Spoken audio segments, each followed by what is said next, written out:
Bismillahirrahmanirrahim. Assalamualaikum warahmatullahi wabarakatuh. Alhamdulillah, segala puji bagi Allah, Tuhan semesta alam, yang dengan nikmat dan kasih sayangnya sehingga saya bisa menyelesaikan tugas UAS saya. Tak lupa juga salawat beriring salam saya haturkan kepada Nabiullah Mustafa Muhammad Sallallahu Alaihi Wasallam. Nah, teman-teman, di sini saya akan mempresentasikan sedikit tugas UAS saya dengan judul menjelaskan dan mengumpulkan data, membuat konsep, melakukan penyuntingan dan pengetikan. Yang mana tugas video ini saya buat untuk memenuhi tugas UAS dari mata kuliah Teknik Penulisan Karya Ilmiah, yang mana dosen pengampunya adalah Ibu Dr. Yuli Fatimah Warosari, SKG, SPD, MPD. Saya dengan nama Nur Fadila Putri dengan nomor induk registrasi mahasiswa 1207240126. Langsung saja kita masuk di latar belakang terlebih dahulu. Di era globalisasi dan perkembangan teknologi informasi yang begitu pesat, saat ini kemampuan dalam mengelola dan mengolah data menjadi informasi yang sangat penting.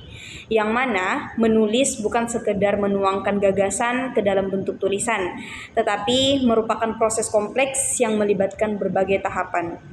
Dalam konteks akademik, menulis menjadi sarana untuk mengembangkan kemampuan berpikir kritis, analitis, dan reflektif.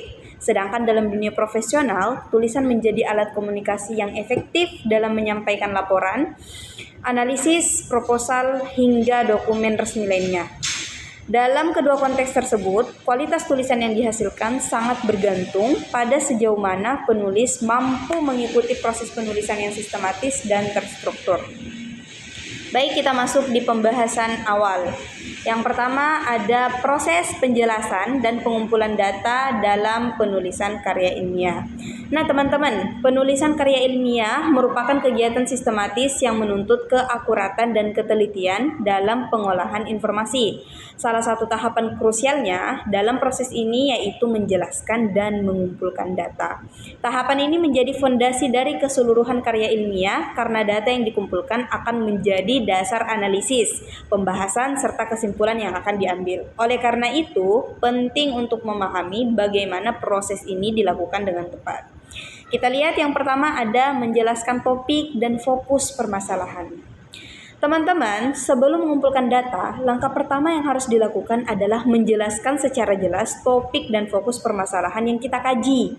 Hal ini bertujuan untuk menghindari pengumpulan data yang tidak sesuai dan memastikan bahwa penulis memahami dengan baik apa yang ingin dicapai melalui penelitian tersebut. Dan ini ada langkah-langkahnya. Langkah-langkahnya itu meliputi yang pertama adalah menentukan tema utama atau bidang kajian.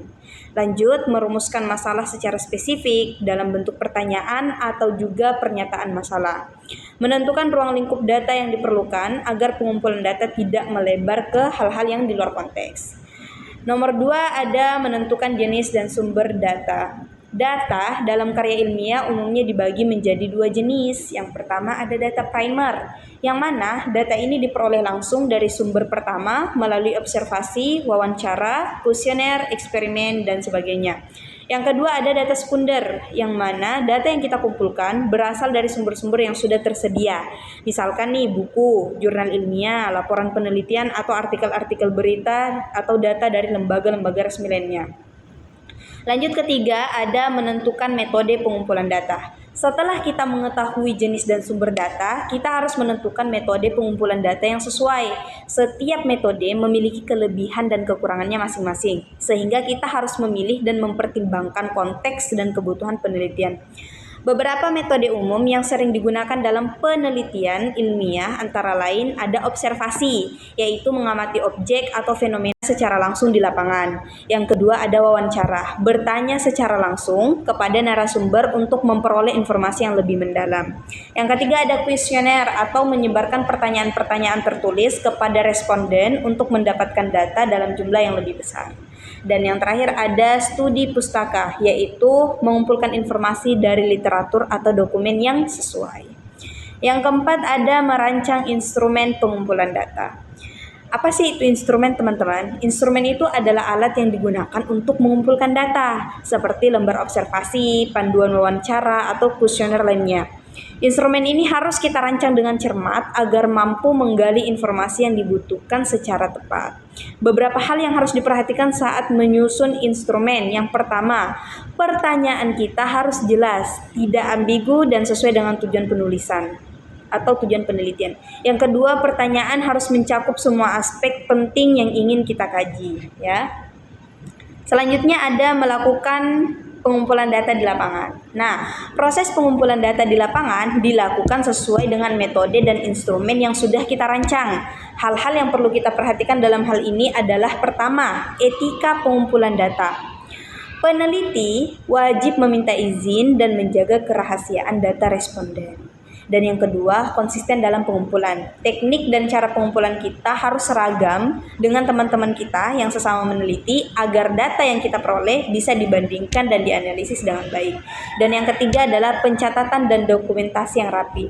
Semua hasil pengumpulan data perlu dicatat secara sistematis agar mudah diolah di tahap analisis. Keenam, mengelompokkan dan menjelaskan data.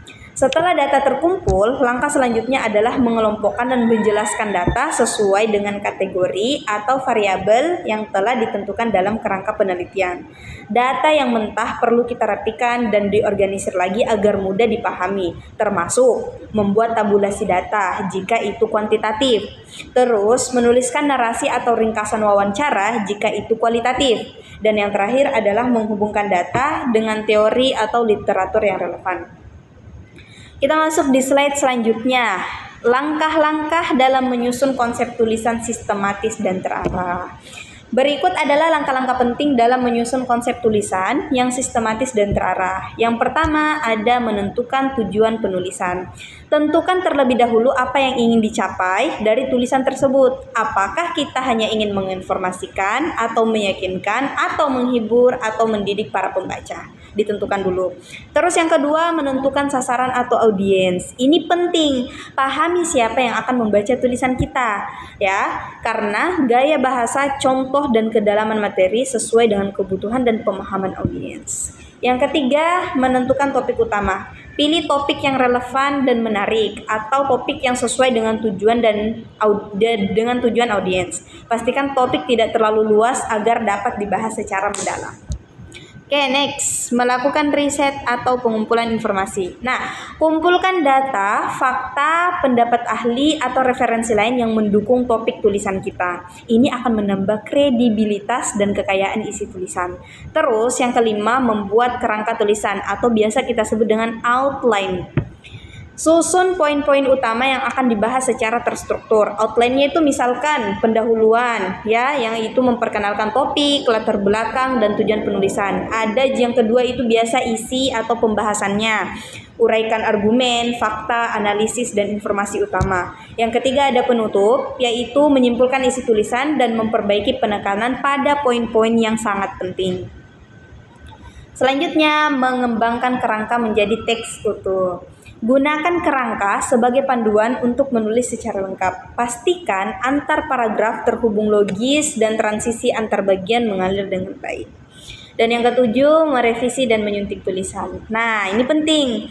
Tinjau kembali struktur, bahasa, ejaan, dan kejelasan isi. Koreksi kesalahan tata bahasa, serta pastikan pesan yang kita sampaikan jelas dan tidak membingungkan. Dan yang terakhir, memastikan konsistensi. Periksa apakah ide-ide yang kita sampaikan saling mendukung dan terkait. Pastikan gaya bahasa kita konsisten dari awal sampai akhir. Lanjut kita masuk di slide selanjutnya, yaitu peran penyuntingan dan pengetikan dalam meningkatkan kualitas akhir suatu karya tulis. Di sini ada dua. Yang pertama penyuntingan atau biasa kita sebut dengan editing. Yang kedua adalah pengetikan atau biasa kita tulis typing. Penyuntingan atau editing mencakup proses meninjau dan memperbaiki isi tulisan, baik dari segi bahasa maupun struktur. Fungsinya apa? Nah, inilah fungsinya. Antara lain, yang pertama, memperbaiki tata bahasa dan ejaan, ya. Pengeditan membantu memastikan bahwa tulisan kita bebas dari kesalahan tata bahasa, ejaan, dan tanda baca. Dan yang kedua, meningkatkan kejelasan. Pengeditan akan memeriksa apakah ide-ide yang kita sampaikan ini logis, runut, dan tidak membingungkan pembaca. Terus pengeditan dapat menyesuaikan gaya penulisan. Dapat menyesuaikan gaya bahasa sesuai dengan audiens atau jenis tulisan, misalnya akademik, populer, atau jurnalistik dan lain-lainnya. Dan terakhir, menghilangkan bagian yang tidak penting atau berulang, ya. Ini membantu membuat tulisan menjadi lebih ringkas dan fokus. Masuk di nomor 2 yaitu pengetikan atau typing. Nah, penting juga nih, pengetikan yang baik itu memiliki peran penting terutama dalam hal apa? Kerapian dan keterbacaan. Pengetikan yang rapi dengan format yang sesuai dengan margin, spasi, font, apalagi ukuran huruf, membuat karya tulis kita itu semakin mudah dibaca dan lebih profesional, ya. Terus meminimalkan kesalahan ketik atau biasa kita bilang typo. Typo ini dapat mengganggu makna dan membuat tulisan kita terlihat kurang serius atau seakan-akan tidak dipersiapkan dengan baik.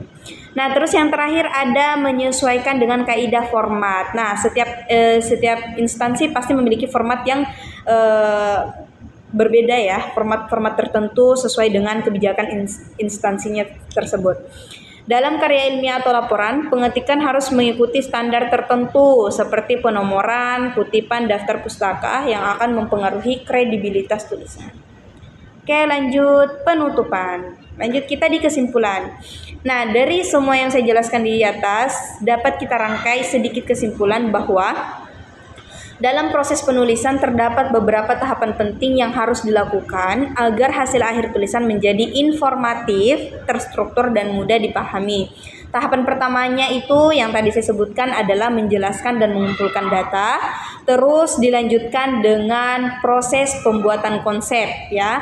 Setelah konsep terbentuk dan tulisan selesai dibuat, barulah kita masuk di tahap penyuntingan atau editing, ya. Lalu setelah editing baru kita masuk di tahap terakhir yaitu pengetikan yang tidak hanya sekedar menyalin tulisan dalam bentuk digital, bukan hanya sekedar copy paste, tetapi juga memperhatikan aspek teknis seperti format, jenis huruf, ukuran margin, dan keterbacaan. Nah, teman-teman, dengan mengikuti seluruh tahapan tersebut secara runtut dan teliti, proses penulisan akan menjadi lebih sistematis dan hasil akhirnya pun akan lebih berkualitas. Oke? Saran saya agar proses penulisan berjalan lebih efektif untuk teman-teman dan kita semua dalam menghasilkan karya tulis berkualitas, ada beberapa hal yang perlu diperhatikan. Pertama, pentingnya pemahaman materi. Ya. Sebelum teman-teman mengumpulkan data, teman-teman disarankan untuk memahami secara mendalam, secara menyeluruh topik yang akan dibahas. Pemahaman ini akan mempermudah dalam memilih sumber data yang sesuai dan terpercaya. Yang kedua, membuat konsep yang matang. Setelah kita pahami judul dan topik apa yang akan kita bahas, kita harus buat konsep yang matang. Sebaiknya kita luangkan waktu untuk merancang konsep dan kerangka tulisan secara sistematis. Karena konsep yang kuat akan menjadi fondasi penting dalam menjaga alur dan konsisten tulisan. Yang ketiga ada penyuntingan atau pengeditan yang cermat. Proses pengeditan sebaiknya tidak dilakukan secara terburu-buru karena biasanya pengeditan yang kita lakukan terburu-buru itu tidak sesuai dan tidak relevan dengan hasil yang diminta audiens gitu. Jadi tidak perlu terburu-buru.